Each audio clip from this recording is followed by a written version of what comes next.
महादेव, रक्षा कीजिए। पुत्री,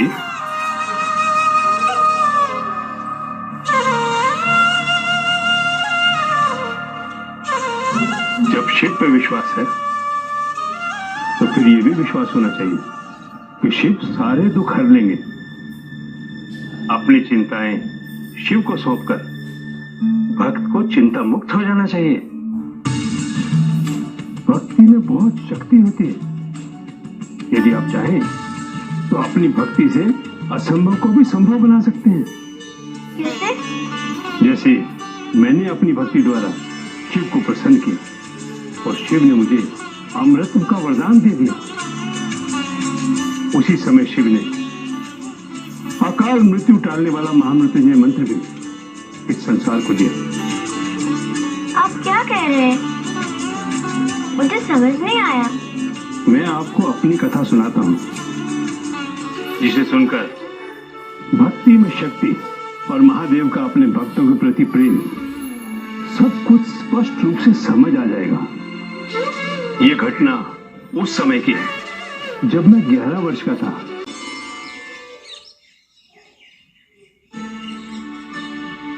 क्या हुआ आचार्य? आप मेरे पुत्र मार्कंडे को वापस क्यों ले आए? अभी इसे समय कितना हुआ है गुरुकुल में? अभी तो इसकी शिक्षा का अधिकांश भाग शेष है गुरुदेव। आप दोनों व्यर्थ में ही चिंतित हो रहे हैं। ऐसा कुछ भी नहीं है। वस्तुतः आपके पुत्र मार्कंडेय ने अल्पकाल में ही वो सारा ज्ञान प्राप्त कर लिया जो मेरे पास था।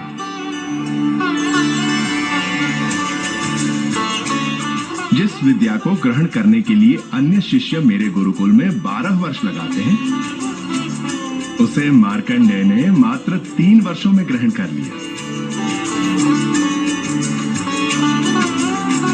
अब इसे देने के लिए मेरे पास कुछ भी नहीं है।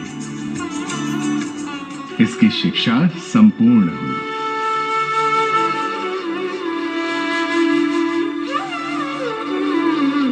ज्ञान तो प्राप्त कर लिया, परंतु था तो बालक ही। मेरा मन आश्रम के दूसरे बच्चों के साथ खेलने में लगता था, किंतु मेरे माता पिता किसी कारणवश मुझे देखकर दुखी रहने लगे। आपका पुत्र होने के नाते ये मेरा धर्म है कि मैं आपके दुख को दूर करूं। मुझे आपके दुख का कारण बताइए। पुत्र, तुम्हारा जन्म शिव के आशीर्वाद से हुआ था। हमने आपकी तपस्या पुत्र की प्राप्ति हेतु की है महादेव। ऋषि मार्कंडू, आपके और आपकी पत्नी के भाग्य में पुत्र का योग नहीं है, परंतु तपस्या कभी व्यर्थ नहीं जाती। मैं आपको एक पुत्र का वरदान देता हूं। कहिए, कैसा पुत्र चाहिए आपको? दीर्घायु से सुसज्जित और बुद्धि से वंचित पुत्र, या बुद्धि से अतुलनीय पर अल्प आयु वाला पुत्र?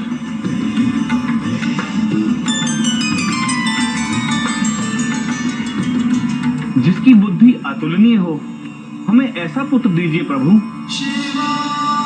तथास्तु, किंतु उसकी आयु केवल 12 वर्ष की ही हो। उसके पश्चात उसके जीवन का अंत हो जाएगा। शिव के वरदान स्वरूप ही तुम्हारा जन्म हुआ था, लेकिन तुम्हारी आयु 11 वर्ष बीत चुकी है, अर्थात 12 वर्ष होने में सिर्फ 1 वर्ष बाकी है। हम दोनों को केवल तुम्हारी मृत्यु का भय सता रहा है। पिताश्री, मैं अपने जीवन का सारा ज्ञान प्राप्त करके अपनी मृत्यु के भय से मुक्त हूँ, परंतु मैं अपने माता पिता को दुखी कभी नहीं देख सकता। इसलिए मैं अपनी मृत्यु पे विजय प्राप्त करने जा रहा हूँ। लौटकर आप दोनों की सेवा करके पुण्य प्राप्त करूंगा।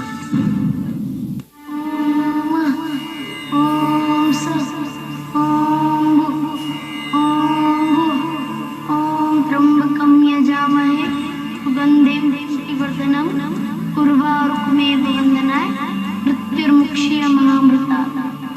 ओम ओम ओम सः ओम।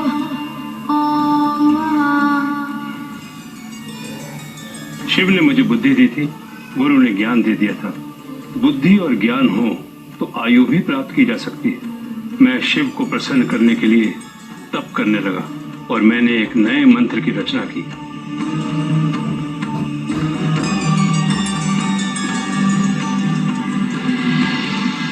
तपस्या करते करते 1 वर्ष बीतने का आभास ही नहीं हुआ।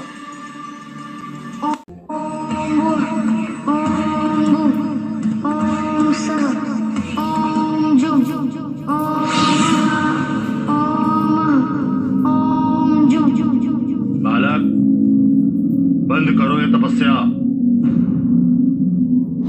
तुम्हारी आयु पूर्ण हो चुकी है।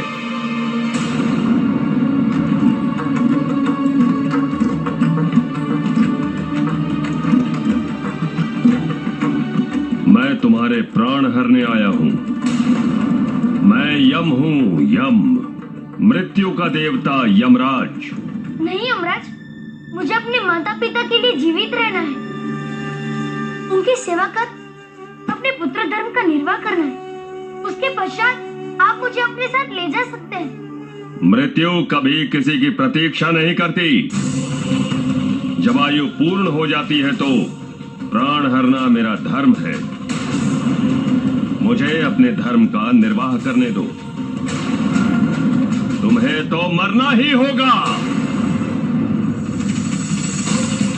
मेरे यम पाश से बचना संभव है बालक।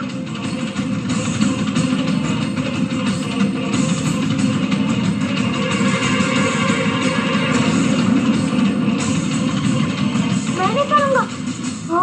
ओम ब्र ओम ब्र ओम स ओम ब्र।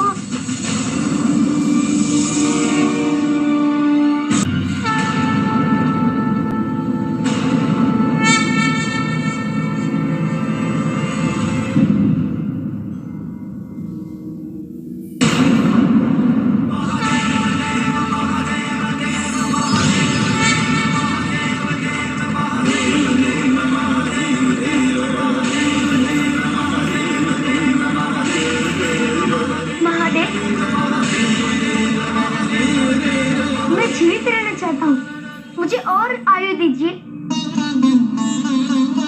मैंने तुम्हें स्वयं अल्प आयु का वरदान दिया था बालक। भला मैं अपनी बात से पीछे कैसे हट सकता हूँ? वरदान तो आपने मेरे माता पिता को दिया था, मुझे नहीं प्रभु।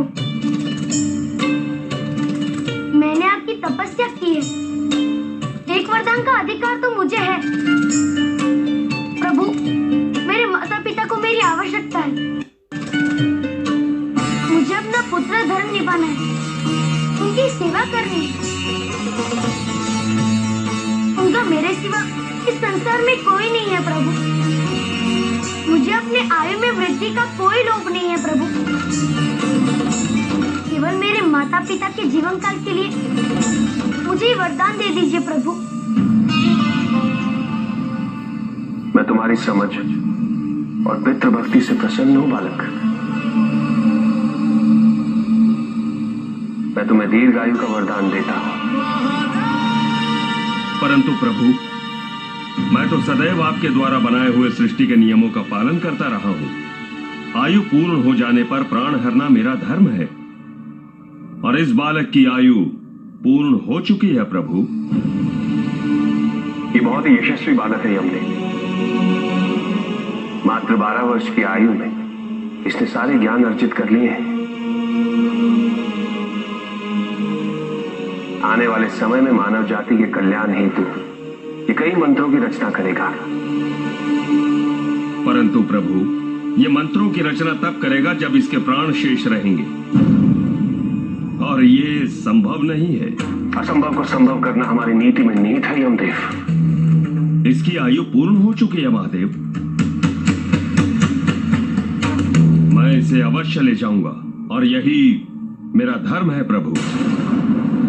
धर्म परिस्थितियों के अनुसार बदल जाता है यमदेव। घट रही घटनाओं के अनुसार धर्म की परिभाषा बदल जाती है और इस समय आपका धर्म यही है कि आप इस बालक के जीवन के महत्व को समझें, इस बालक के अर्जित किए हुए ज्ञान द्वारा इस संसार में होने वाले कल्याण को समझें, ना कि इसका जीवन हरता बनके इसके प्राण हर लें। और ये मत बोले कि अभयदान का वरदान देने का अधिकार त्रिदेव के पास है। इसी क्षण में इसे अभयदान का वरदान देता हूं। जब तक ये नहीं चाहेगा इसकी मृत्यु संभव नहीं। अब तो आपको धर्म संकट से मुक्ति मिल गई है यमदेव। जैसी आज्ञा महादेव। जिस मंत्र से इस बालक ने अपनी मृत्यु पर विजय पाई, आने वाले भविष्य में ये मंत्र महामृत्युंजय के नाम से जाना जाएगा और इस मंत्र का जाप करने वाले को कभी अकाल मृत्यु प्राप्त नहीं होगी।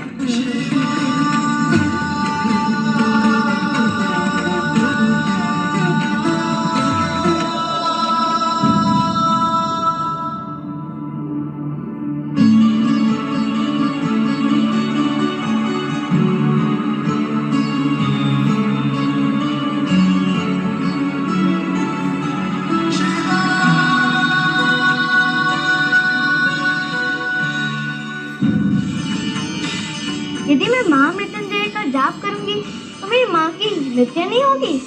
कदापि नहीं। मुझे मंत्र दीजिए ऋषिवर।